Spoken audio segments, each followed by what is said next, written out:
Shalom, selamat Halo, Halo. puji Tuhan. Yang semangat boleh tepuk tangan lagi sama-sama. Haleluya. Katakan haleluya puji Tuhan Bapak Ibu semua. Satu, dua, tiga. Haleluya puji ya Tuhan. puji Haleluya, puji Amin, amin, Tuhan. amin, amin. Oke Bapak Ibu yang terkasih, mari kita satu di dalam doa. Kita berdoa ya.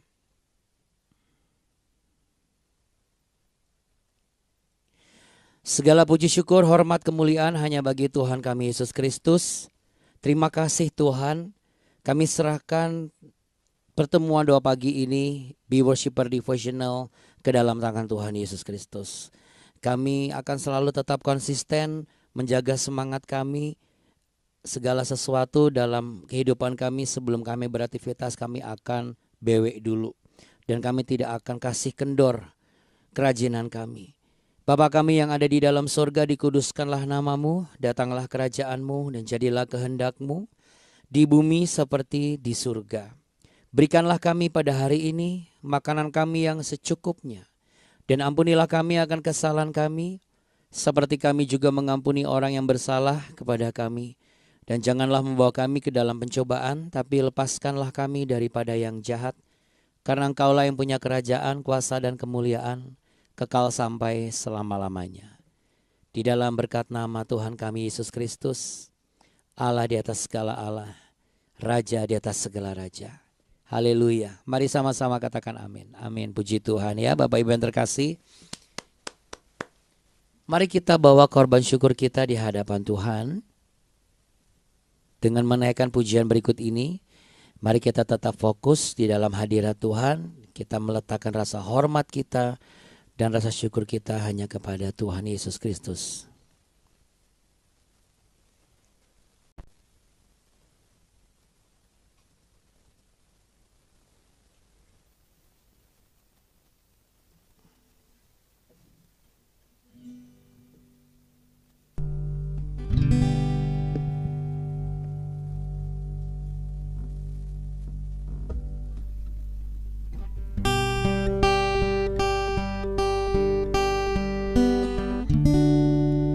Terima kasih Tuhan untuk kasih setiamu yang ku alami dalam hidupku.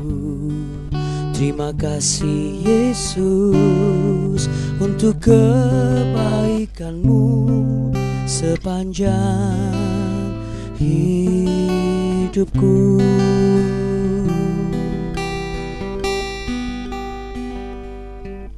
Terima kasih Tuhan untuk kasih setiamu yang ku alami dalam hidupku. Terima kasih Yesus untuk kebaikanmu sepanjang hidupku. Terima kasih Yesusku buat anugerah yang kau beri, sebab hari ini ku kan adakan syukur bagimu.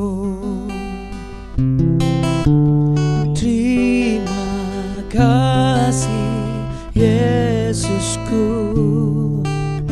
buat anugerah yang kau beri, sebab hari ini ku kan adakan syukur bagimu.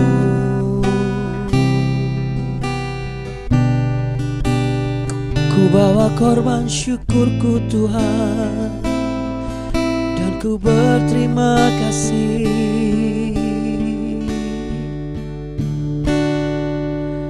Terima kasih Yesusku buat anugerah yang kau beri, sebab hari ini ku kan adakan syukur bagimu. Mari kita angkat tangan kita sama-sama di hadapan Tuhan. Terima kasih Yesusku buat anugerah yang kau beri, sebab hari ini ku kan adakan syukur bagimu, sebab hari ini ku kan adakan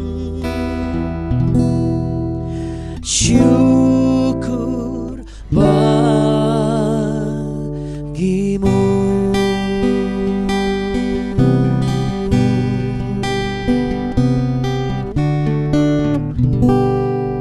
Haleluya, katakan amin. Puji Tuhan, haleluya.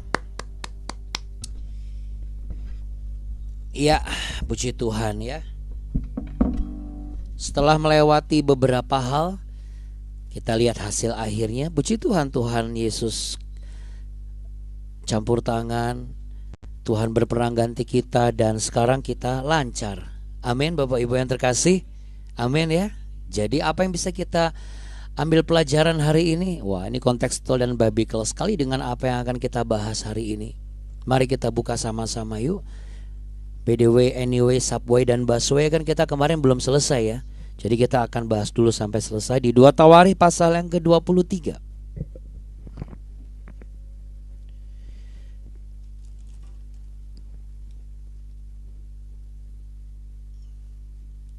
Kitab Tawarikh pasal 23.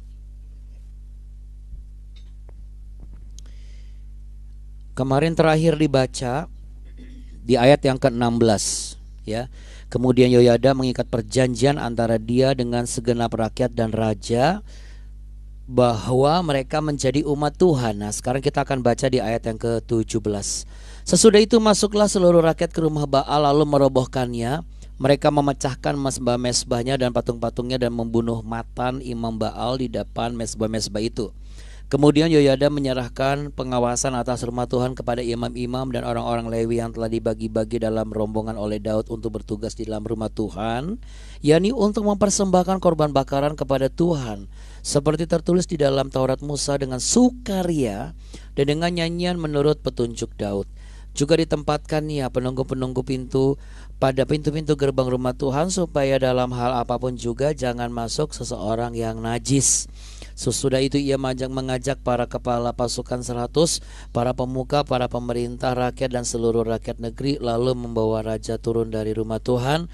Mereka masuk ke istana raja melalui pintu gerbang atas, lalu mendudukkan raja ke atas tahta kerajaan. Bersukarialah seluruh rakyat negeri dan amanlah kota itu setelah Atalia mati dibunuh dengan pedang. Ya, saudara yang terkasih, kalau kita bahasakan yang lebih ringkas dan sederhana ya, walaupun hidup tidak sesederhana itu, kita mulai dari belakang. Di ayat yang ke-21. Kalau saudara dan saya mau bersukaria, hendaklah bersukaria di dalam Tuhan. Karena bersukaria di dalam Tuhan itu diawali dengan rasa aman. Nah, siapa yang rindu memiliki rasa aman dalam kehidupan ini boleh angkat tangannya. Katakan sama-sama, taruh tangan di dada. Aku rindu bersukaria dan memiliki rasa aman. Karena ada orang-orang yang bergembira tapi tidak memiliki rasa aman. Ya, ada orang bergembira di diskotik, bergembira di karaoke, enggak memiliki rasa aman. Kenapa? Takut nanti suami saya nelpon, takut istri saya nelpon, takut nanti orang tua saya nyari-nyari, tiba-tiba jedung bagaimana. Ada banyak yang mengalami bersukaria tetapi tidak ada rasa aman. Nah, bagaimana caranya? Kita lihat setelah Atalia dibunuh dengan pedang. Saudara, dalam pekerjaan dan pelayanan dan kehidupan keluarga rumah tangga, kita harus mengalahkan dan membunuh Atalia yang ada di dalam diri kita. Yang kita bahas kemarin, yang belum saya upload karena ada gangguan teknis, itu ada di pikiran kita. Ya, janganlah kita biarkan pemikiran yang overthinking itu selalu hadir di sini. Kita punya masalah, kita punya kalkulasi, hidup kita aja udah sulit. Ditambah lagi kita memikirkan masalah orang, ditambah lagi memikirkan ini kayaknya begini deh, ini kayak begini deh, nggak usah. Semua itu ada porsi-porsinya. Dan kalau bukan bagian kita, nggak perlulah kita ikut campur.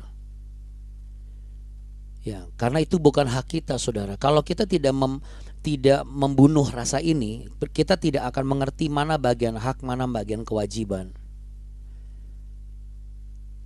Ya, supaya apa? Supaya kita tidak malu nanti. Karena ketika kebenaran itu diungkapkan, nanti orang-orang atau misalnya kita yang berpikir terlalu negatif sama pemimpin, terlalu negatif sama organisasi, terlalu negatif sama negara, terlalu negatif sama presiden, terlalu negatif sama sekolah, kita malu. Dan biasanya orang untuk menutupi rasa malu jadinya kayak Atalia, yaitu melemparkan tuduhan kepada orang lain yang berkhianat kepada kita, padahal kita sudah berkhianat duluan. Karena kesetiaan itu ditandai salah satunya adalah dengan apa?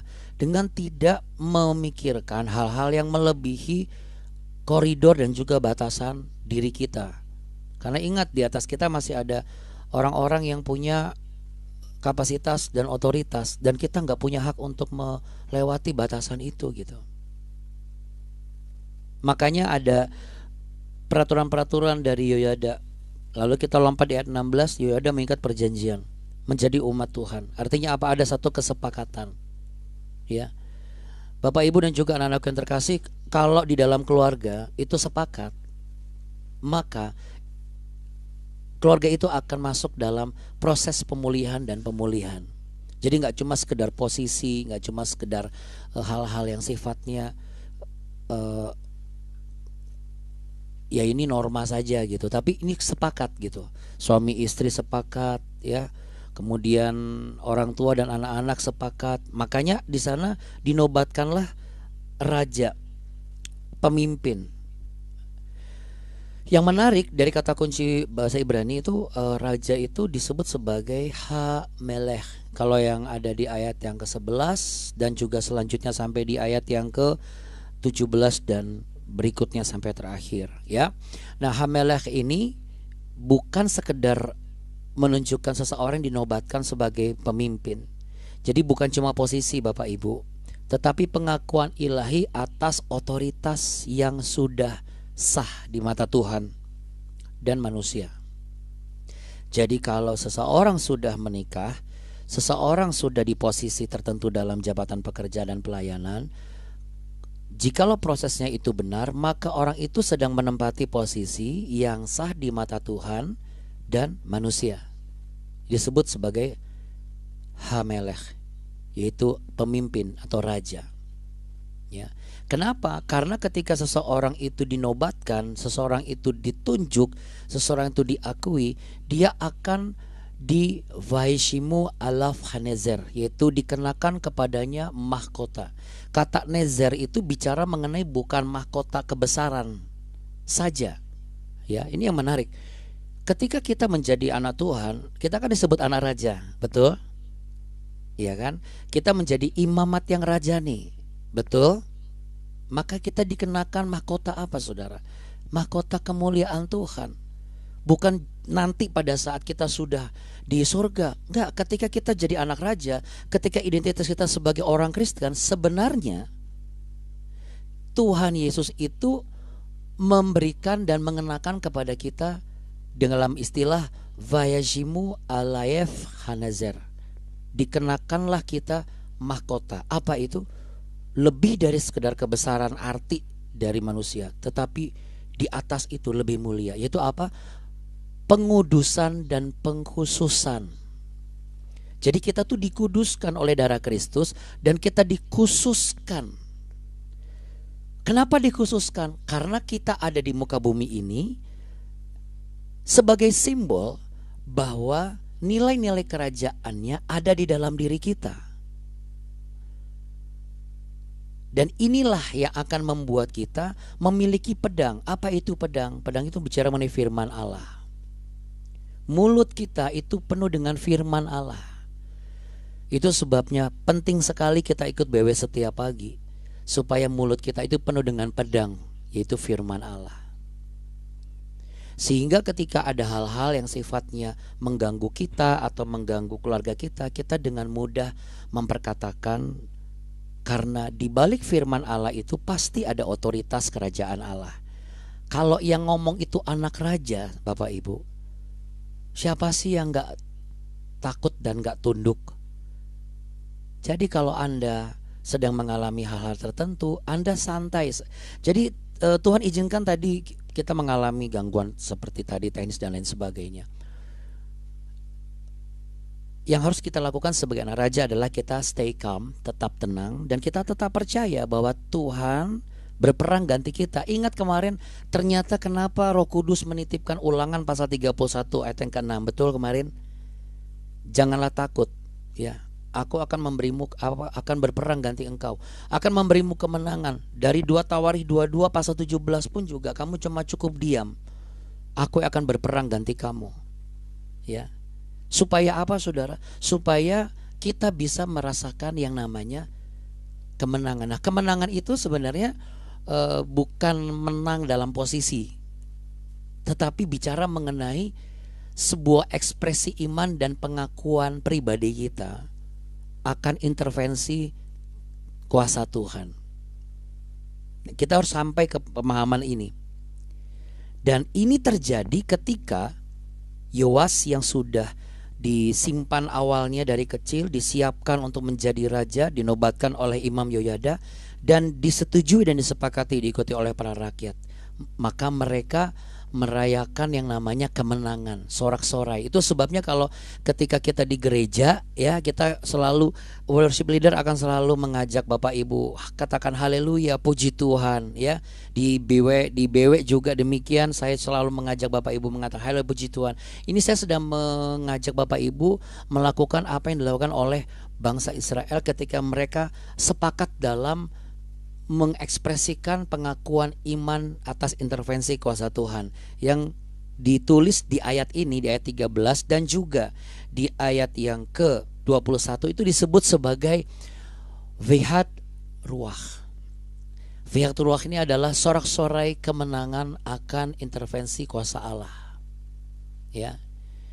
Dan kalau di gereja disebut sebagai Vihat Ruach Biveit Adonai. Semuanya hanya berpusat kepada Allah yang kita sembah, Allah yang hidup. Jadi apa yang bisa kita kerjakan, aplikasi kita sebagai pemimpin di rumah, di gereja, di pekerjaan? Jangan lagi pemikiran kita yang memimpin, tapi mulai sekarang firman Tuhan yang memimpin pikiran kita. Sebagai pedoman pikiran, sebelum kita putuskan apa yang kita ucapkan. Karena kemarin kan sudah saya bahas, kalau kita kembang biakan di sini yang nggak benar, nanti mulut kita malah memamah biak yang nggak benar. Jadi lebih baik kita pikirkan firman Tuhan, supaya kita perkatakan firman Tuhan. Ya, hiduplah sebagai keluarga yang dipimpin oleh firman Tuhan.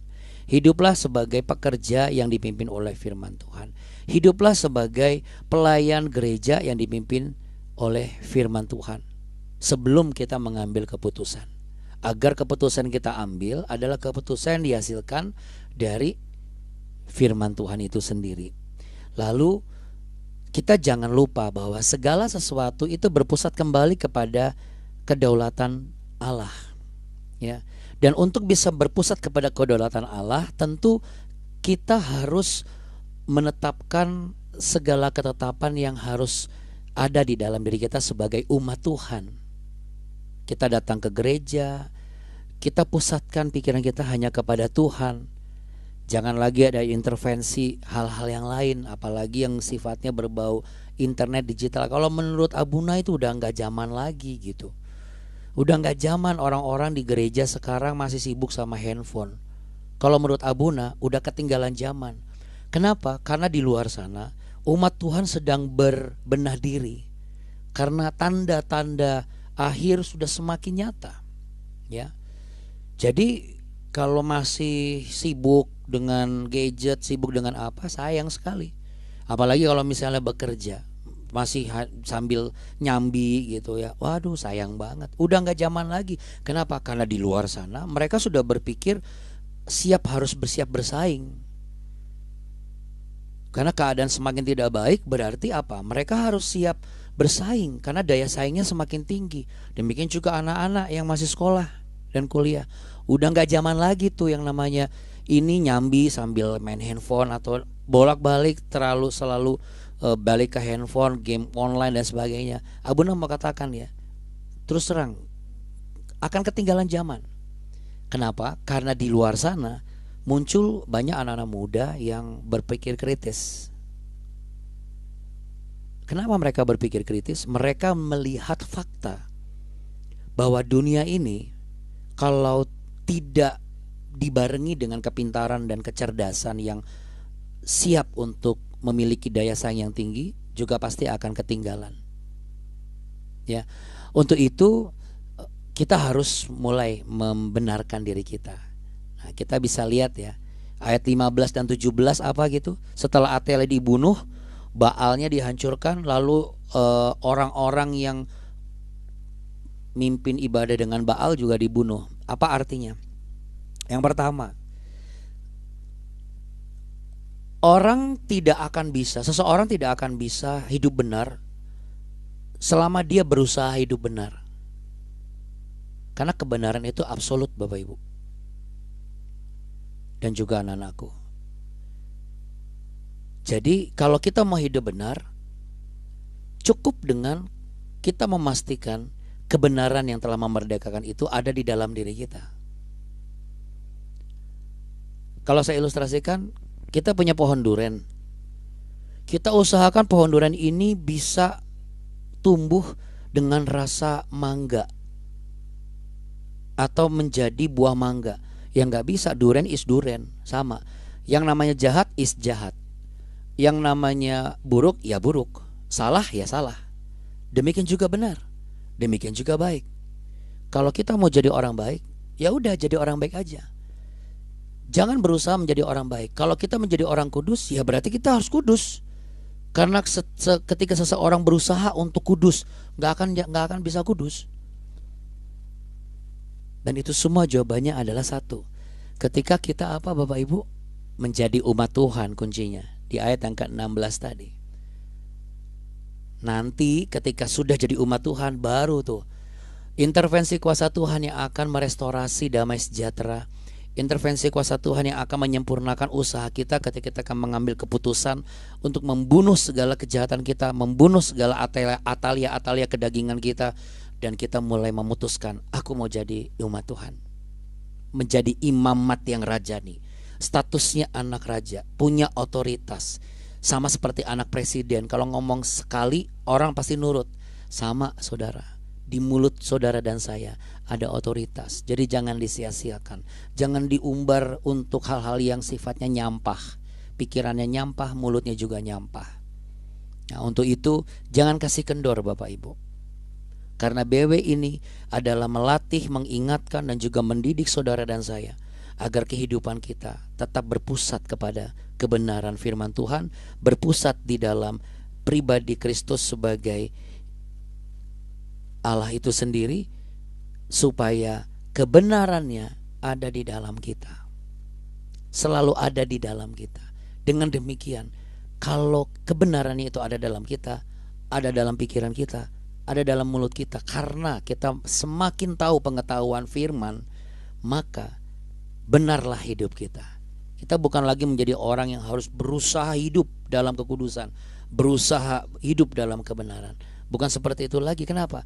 Karena kita tidak perlu menjadi berusaha jadi umat Tuhan, saudara.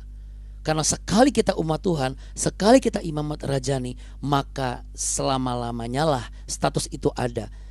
Selagi kita memang masih memegang teguh prinsip iman yang benar di dalam Tuhan yang kita panggil Yesus Kristus, Sang Juru Selamat. Mari kita satu di dalam doa. Terima kasih Tuhan Yesus, terima kasih Roh Kudus untuk tuntunan-Mu. Kami percaya ya Tuhan, kami belajar terus bagaimana memusatkan kembali kepada Tuhan. Pelayanan kami, pekerjaan kami, keluarga kami, hanya Roh-Mu yang memimpin, hanya kebenaran firman-Mu yang menjadi pedoman dasar dalam kami berpikir, dalam kami berucap, dan dalam kami bertindak. Tuntun kami senantiasa dalam terang-Mu yang ajaib, agar kemanapun kami pergi, terang itu selalu ada dan kami menjadi terang Kristus yang nyata.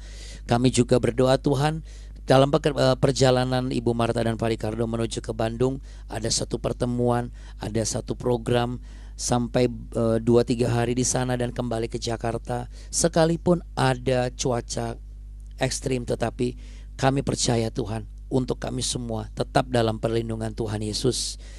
Ada kuasa pemeliharaan Tuhan Yesus yang akan Engkau nyatakan. Kami semua umat-Mu ya Tuhan, kami siap untuk membunuh segala atalia-atalia pemikiran, atalia-atalia kedagingan, dan segala hal yang membuat kami menjadi orang-orang yang selalu menghabiskan energi untuk memikirkan yang bukan bagian kami. Ini saatnya kami untuk mengambil keputusan, memutuskan hubungan kami dengan segala yang jahat, menghancurkan segala pemikiran yang serong dan hati yang menyimpang, supaya kehidupan kami penuh sukaria, penuh sukacita, karena bagian kami sebagai umat-Mu ya Tuhan adalah bersukaria di dalam hadirat-Mu. Bukalah tangan-Mu Bapak Ibu dan juga anak-anakku. Terimalah berkat cinta kasih Tuhan dan anugerah yang Tuhan berikan dan sebagai kasih karunia di dalam hidupmu, karena Ia begitu mengasihi engkau. Engkau yang bekerja, pekerjaanmu diberkati. Engkau yang sedang masa liburanmu akan penuh dengan sukacita walaupun sederhana. Engkau yang beraktivitas, engkau akan ditambahkan dengan kekuatan yang baru. Yang sakit, Tuhan akan memberikan kesembuhan, kekuatan, penghiburan, pendampingan, pembelaan, dan juga pemulihan. Kemenangan ada di dalam kehidupan orang percaya, di dalam umat Tuhan. Tuhan memberkatimu berlimpah-limpah. Tuhan menyinarimu dengan wajahnya dan memberimu kasih karunia. Tuhan menghadapkan wajahnya kepadamu untuk memberimu damai sejahtera. Di dalam nama Tuhan Yesus Kristus. Mari yang percaya sama-sama katakan amin. Amin. Puji Tuhan saudara. Amin. Ya, puji Tuhan. Haleluya. Ya. Ya, Bapak Ibu yang terkasih. Abuni. Thank you, Abuni. Terima kasih semua teman-teman. Terima kasih Abuni. Terima kasih Abuni. Memberkati. Terima kasih ya Pak Ibu semua. Tuhan memberkati kita. Terima kasih Abuni. Terima kasih Abuni. Tuhan Yesus memberkati kita semua. Amin. Terima kasih juga Bapak dan Ibu. Tuhan Yesus memberkati. Shalom Ibu Sinai. Halo. Makasih Abuna. Abuni, Bu Leri, Bapak Ibu semua ya, Tuhan berkati. Amin. Abuni, semuanya Bapak-bapak, Ibu-ibu, terima kasih Tuhan Yesus berkatin kita semuanya masing-masing dalam kehidupan hari-hari. Amin. Amin. Kalau gitu kita sepakat apa? Jangan Kasih kendor. Sampai jumpa besok lagi ya. Tuhan berkati. Shalom. Bye. Terima kasih Abuni. Terima kasih Abuni. Terima kasih kita semua. Terima kasih juga Bu Sekar.